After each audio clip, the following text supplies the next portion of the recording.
Malas. Fake booking na naman. 10 minutes na ako dito naghihintay, hindi pa rin nag-response yung customer. Natawagan ko rin unreachable dito sa may ilalim ng tulay sa may west. So kanina pa ako dito, no, hindi na talaga nag-response. Kaya gagawin ko nito, iko-contact ko na lang si dispatcher. Pero kasi yung delivery to, yun yung mahirap dito kasi mamaya makapag-abono ko dito. Baka sa sobrang tagal na hindi pa nada-drop off yung order. Auto drop off ng system. Kaya contact ko na agad si dispatcher dito. Ito yung order ng customer.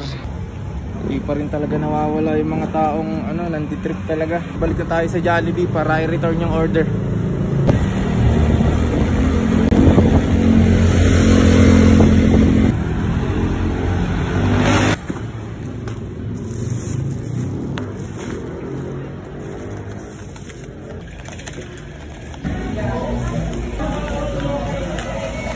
Cancel.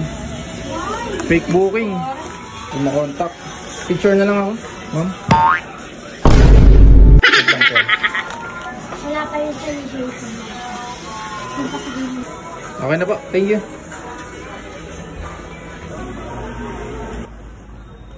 Ito yung mahirap. Sayang lang ang oras mo, wala ka pang kinita. Ito talaga yung struggle kapag fake booking na order. Tapos possible din na abunuhan mo yung order, no, kapag inoto-draft ng system. Kasi may mga dispatcher kasi na na pinapaproceed sa yung order kahit hindi makontak yung customer. Ha?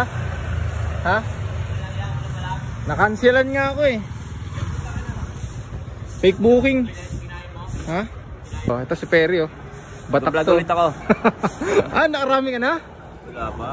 Cancelan ako, boy. Fake booking. Oo. COD. Oh, COD. Magkano?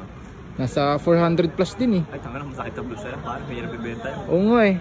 Sa totoo lang, pwede ko nang i-drop off yun eh. Kung talagang ino-drop off ni Panda yun, ibebenta ko na lang din yun, ipopost ko.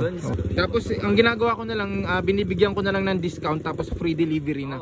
Para at least kahit pa paano, hindi siya mabigat kahit abunuhan mo. Pre, ingat ha. Ingat.